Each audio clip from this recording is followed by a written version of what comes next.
Hi everyone, bear with me as I get through this. Thank you for joining us today to celebrate Marian. My name is Lainey. I'm Dan and Tanya's daughter and Marian's oldest grandchild, one of her 5 favorites. Over the last decade, Grandma Marian spent a lot of time in her office. We could only presume she was writing her own eulogy, as she would want the last word. Hopefully this will do, Grandma.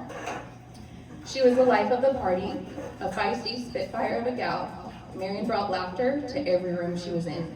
She loved cowboys, mainly Lyle Wayne, her husband of 64 years. Their courtship started like most do, with the Black Hat Gang riding horses through St. Paul, and Marian getting to ride double with the young gun from Broadacres. The Black Hat Gang was a young group of cowboys in black felt cowboy hats who had come to town horseback, stirring up a little bit of trouble. Part of this group was the neighborhood Sonnen boys, Gerald Wolfe, and even Larry Mayhem, who later became a world champion bull rider.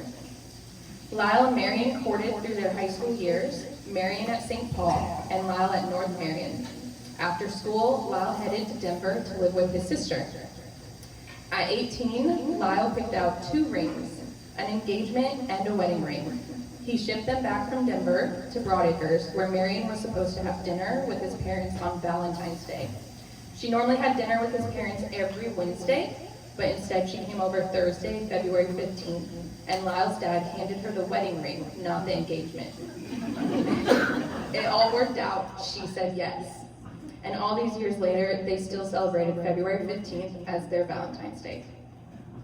That proposal led to a marriage full of love, honoriness, and 2 children, Tony and Tawny, who are every bit a copy and paste of their beloved parents. Their wedding getaway car was Aunt Ruby Booby's '56 Ford that she just had repainted. Someone used shoe polish to write "Just Married," therefore ruining that brand new paint job.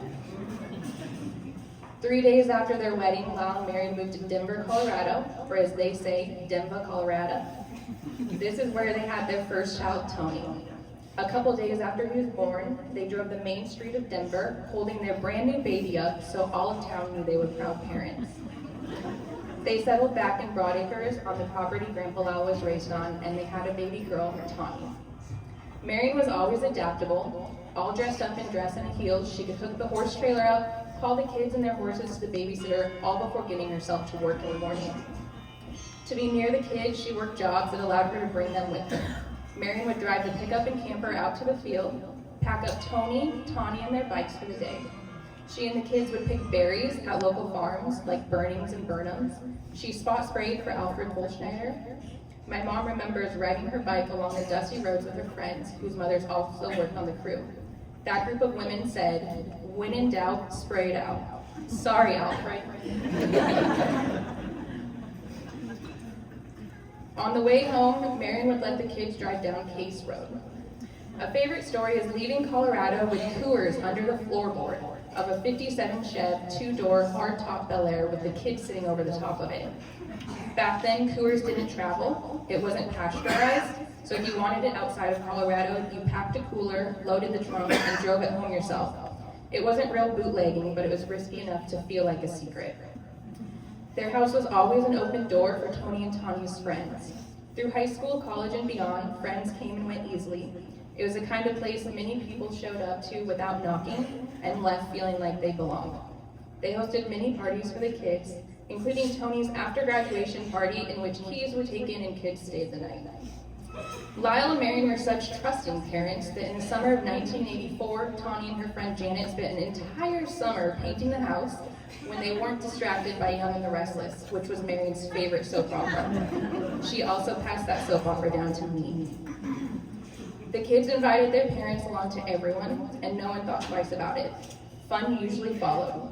Marian and Lyle were very mature role models for their children. Grandma and Grandpa were Tony and Tawny's #1 fans at every sporting event. This carried into their lives as grandparents as well. They were at every wrestling match, basketball, football, softball, baseball game, or track meet. Marian was a stubborn cook through and through, and dang proud to be. She loved to cook family reunion. Her mom, Alicia, a St. Paul Smith, and her dad, Peter, a blacksmith in St. Paul, had 7 children and raised them in the heart of town. She loved her parents dearly. Her childhood house was small and full of family, cigarette smoke, and weekend pinochle games. Many of Marian's favorite memories came from family parties there. It makes sense that she carried that feeling into her own marriage. Marian made a house a home, and the table was always set for the entire family to come over for dinner and a cold beer. Tony, Tawny, their families, her siblings, and nephew Todd often were together to party in a way only cooks know how to. There was always food in the fridge, wine in the side door, candy in a drawer, and fresh cut flowers on the table. Her and Grandpa were big fans of last-minute dinners, any chance to have everyone over. Lawn chairs on the back patio, Grandpa at the barbecue, and Grandma fussing over something in the kitchen. I can picture her, apron tied around her waist, bandana in her hair, hand on her hip, probably drinking out of whoever's beer was closest. I don't know if she had all the answers to the many questions that exist in the kitchen, but we sure relied on her when it came to canning green beans, pears, peaches, freezing corn, drying apples, and making jam each summer. She believed in a pinch of this, a pinch of that, and a measure with your heart. She made many birthday cakes and wedding cakes for family, neighbors, and friends. She later admitted after Tony and Kim's wedding that their cake fell apart in the driveway as they were transporting it to the car. Grandma and Grandpa pieced it back together with toothpicks and extra frosting. And you should see the photos of Dan and Tawny's wedding cake. She even made Remy and Ryan's wedding cake a few years ago in 2021. Grandma's house was a place to be when she made slump gutty, a beef stew, or striped delight, a family favorite dessert. She liked Kahlua in her coffee, and when asked red or white wine, don't matter, was her answer. She said cheers for every photo. She loved to party and made her way through life like each minute was a hoop and a holler, belly laughing until she cried. She loved stories and family history. Everyone from here to Ireland was a relative. If she met you for the first time, she'd ask who you belonged to and keep working the family tree until you were cousins. She loved genealogy, and her office was filled with binders of it. She'd convince her lovely husband to stop in small towns all over the country to check cemeteries for familiar last names. Sometimes they'd spot a range pickup outside a local diner and wander in just to see if the people inside might be relatives. She told her grandchildren stories of the Wild West, also known as Nebraska and South Dakota, at the dinner table. She loved cowboy poetry and old Western songs. She sang constantly, smooched always, and was often on the lookout for a tush to slap. She was at our house this Christmas, and it wasn't beyond her to still give you a swat on the rear.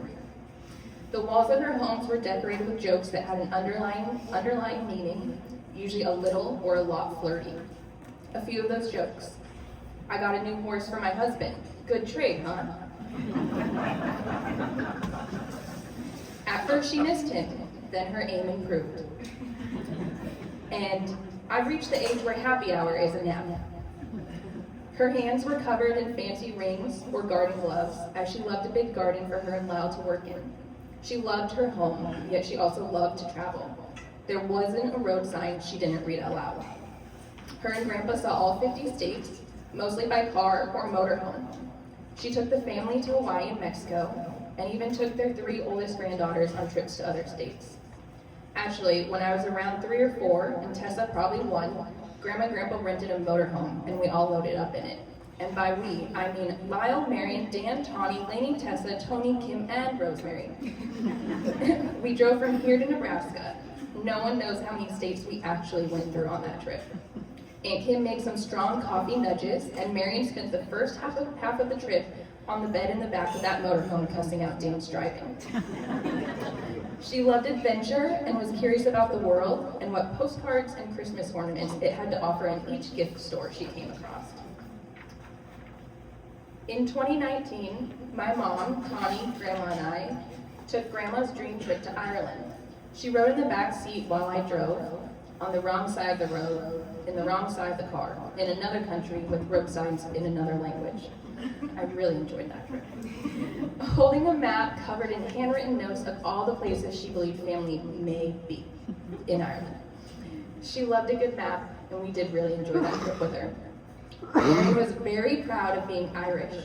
Anyone who didn't wear green on St. Patrick's Day got a good pinch. Mary never turned down the opportunity to ride a horse. She really didn't say no to much. She pretty much just said yes to life. Her life was an adventure, whether it was a pack trip through the Wallowas on horseback with Tony and Kim, where they were told the horse Grandma was on was too much of a horse. She handled it just fine. Cattle drives and branding in Ukiah and Pilot Rock, branding in Klamath Falls with the Horn Ranch Boys, Tony's friend group from college, Mitchell with the Quants, and even in Canada. Somehow Grandma and Grandpa ended up at a family branding with Zeke Thurston, a world champion saddle bronc rider.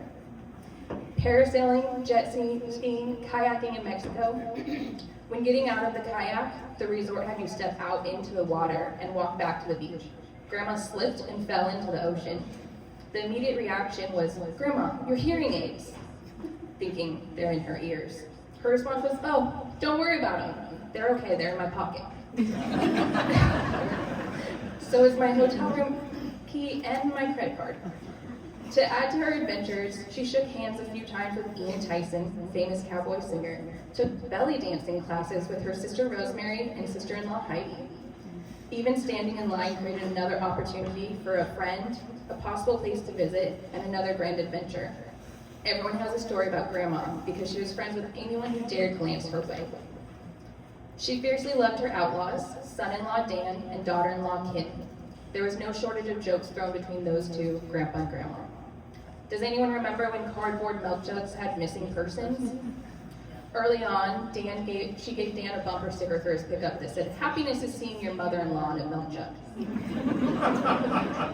He did indeed stick that on his pickup. She was kind and wonderful and fun as a grandma to Lainey, Tessa, Remy, Casey, and Josie. Grandma and Grandpa's house was an invitation to a magical life. She hosted sleepovers and added food dye to fun-shaped pancakes. Grandma loved a bandana, so of course we did too.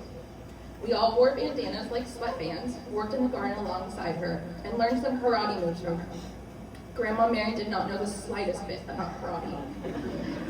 She constantly had us laughing. She made our childhood special, full of bare feet running around the yards, tongues licking a spatula of cake batter, and so many this little piggy went to markets. A few years ago, on a family beach trip, she taught her precious grandchildren to blow smoke rings from a cigar.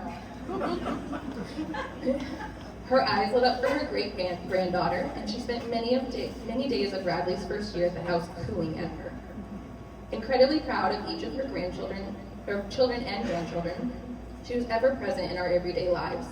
She was an extra set of hands when babies were born or dishes needed dried, and a second home for all of us. We were all deeply attached to her for good reason. The world will be a whole lot fun in her absence. That's the goal, right? To look back and realize we added something to the world. She was sugar and spice and everything nice. Mainly though, she loved loud girls. He was the guy who put up with her and loved doing it. When you marry so young, you don't quite yet know the person your spouse will grow into. She picked well. Lyle has loved her through it all, steadfast by her side. We miss her tremendously already. Thank you for being here with us.